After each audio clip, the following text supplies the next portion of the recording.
Hi, everybody. Hi, this is Craig. I'm coming to you from the bedroom of my condo. I wanted to get a video out there and just explain what I'm doing. I'm new at this. The editing and everything is something that's going to be a learning curve for me. And I know some that edit, and I know others that don't, and they just talk like this and they answer questions about the Philippines, whatever they have knowledge about, and that's kind of what I'm doing here now. But I'm doing an intro of myself, how long I've been here, where I moved from, why I came here, and how it all transpired. So, with that being said, I was living in Tulsa, Oklahoma, and working, and I'm also a veteran and disabled. And I was actually my last, I don't know, I think 6 months. I was delivering food for Grubhub there, and in Tulsa, and it was the extra income I needed to survive. And prior to that, I lived in Puerto Vallarta, Mexico, for roughly about 10 years, and so how did I get to the Philippines? Well, I had been speaking with a young lady here for several years that I'd met many years ago. And she got so excited to find out I was American and also a veteran. And she said, can we continue talking? And I thought, well, no, we're going to have to get permission from your parents before we continue to talk. And so her parents got on video with me, and we talked maybe an hour. And yeah, they said, absolutely, go ahead, continue talking. So we did, and we built a relationship. Sorry to say, she lost her father about 2 years later, and we stayed in contact. And it got to the point where she was just pretty much calling me dad. She had adopted me as her American dad. And one thing led to another, and I'd been talking to her for quite some time, and she was trying to find a way to get me over here to the Philippines. And I asked her, I go, do you got any girlfriends? Anybody that that is interested in meeting an American? And it was a couple days later, and she sent me a photo. And like I said, I was working hard, and eventually I get an email. Do you not like the photo? And I said, no, that isn't it at all. I just I've been very busy, and so she set me up with her boss at work, and her boss was a store manager for a McDonald's. And so we continued to talk, and I'll tell you guys, these Filipino women, they're really down to earth. They're very persistent too. They're not a fly by night kind of girl. Uh, and that brings up another point: is you want to meet somebody that knows somebody, okay? Because there are bad women out there on these date sites, and they'll ask you for money, and you want to avoid that. You want to talk to somebody that is currently in the Philippines that you've known, that has a wife or a girlfriend of a friend, and that way you know that you're getting somebody that's genuine. So with that being said, we talked, and like I said, she was pretty persistent. Man, she was like every day letting me know she was interested, and hadn't really experienced that in a long time, and it really did feel good. Um, and so we started talking more, video chat, and we got closer and closer. And it was a month later, I was packed up and I was on a flight to the Philippines, Manila. And what we did, the young lady that I know, we did not tell her that I was coming. It was to be a surprise. And my wife now, that met me at the airport, kept it a secret as well. And she picked me up at the airport, and then I had a condo here through Airbnb set up. And then we threw a party, or they threw a party at McDonald's for her because she had just gotten promoted. And I was hiding in these other department stores so she couldn't see me. And then when they settled in and they sat down at the party, then I walked in and surprised her. So it was a good surprise. And that was over 2 years ago. I came here in November of 2018. And I was married in December 16th of 2018. So we got married pretty fast. And here we are, still married. And it's going well. And just recently, I asked her to retire. And she has. And I said, we've got to move. We got to move out of Manila because the pollution here is it's really affecting me. And we went on a trip to Boracay, and that was it. We went and looked for places to rent. And Boracay, by the way, is an island here.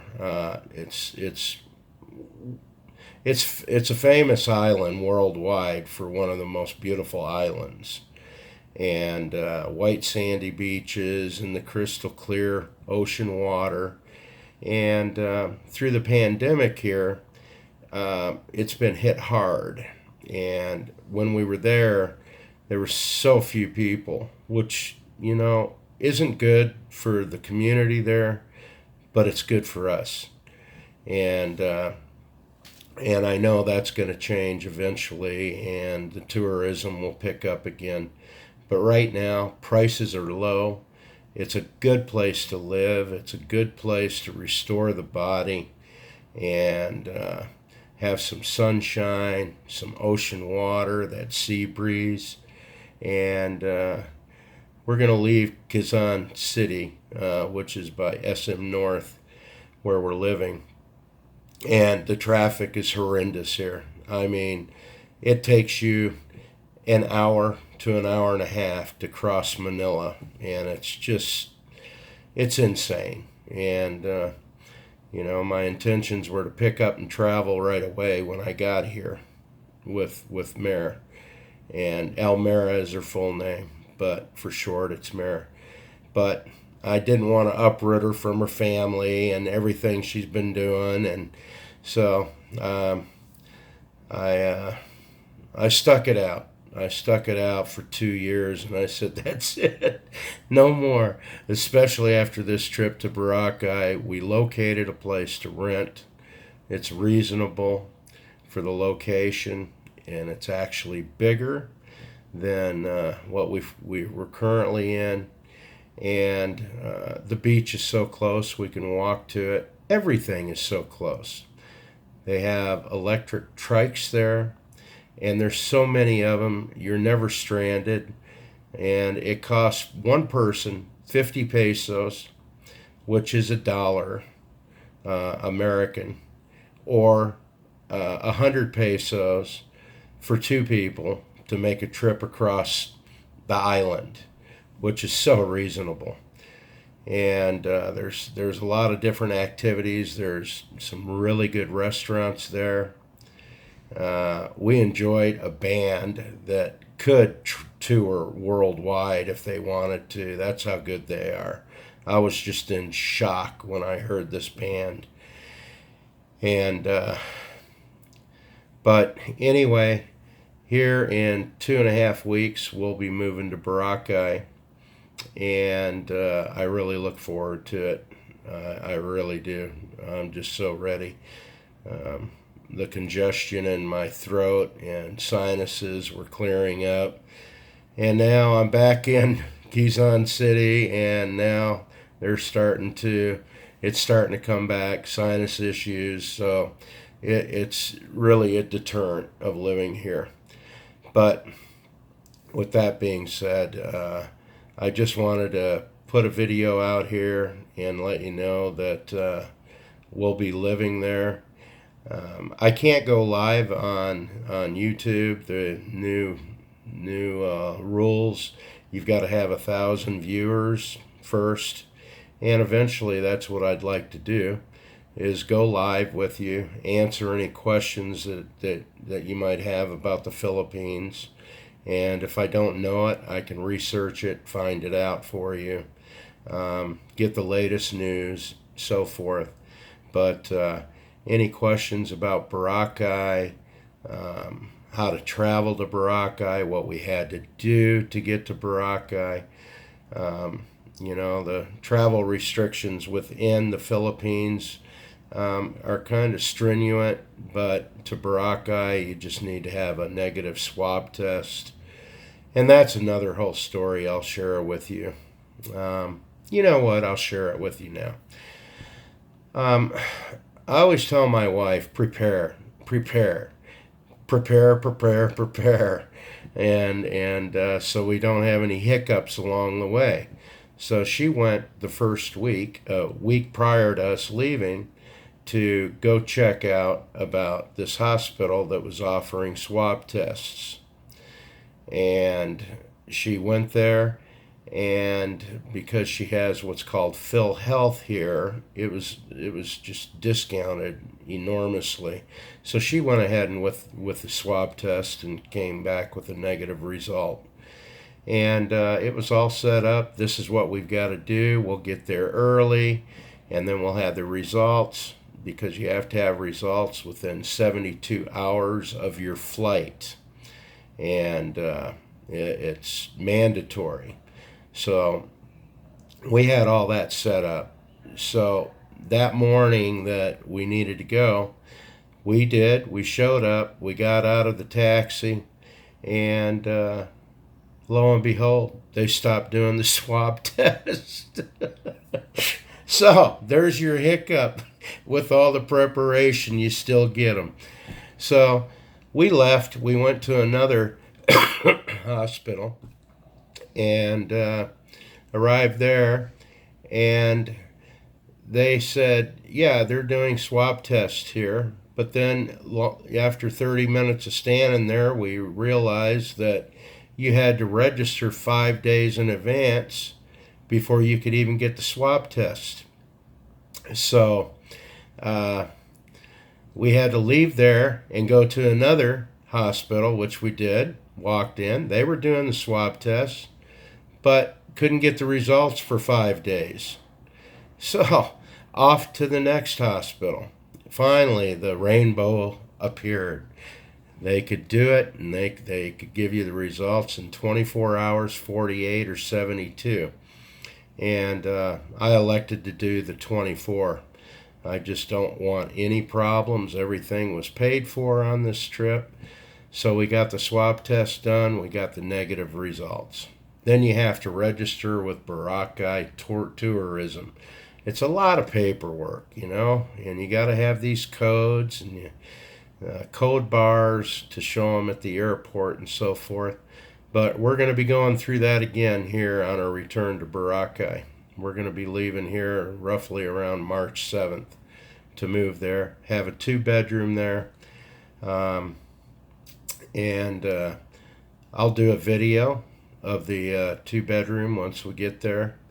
And I'll do some other videos, but I'm just really not good at editing, guys. And that's the truth. I don't know the first thing about it. And and everything that goes with it. So I decided I need to put this out. I need to talk with everybody, answer questions, and I just might do this, the one-on-one, and talk about life's experiences, what we've done in Boracay, what you can do, the costs, from the rent, from the low end to the high end, and any other questions. I can answer questions, for the Quezon City, Manila area, a little bit. I didn't get out much, but I can answer the basic questions. But with that, I think I'm going to wrap this up, and I look forward to hearing from any of you that have any questions, and I will address them on the next video. Okay? Until then, Sonata, have a good day, and look forward to hearing from you. Thank you.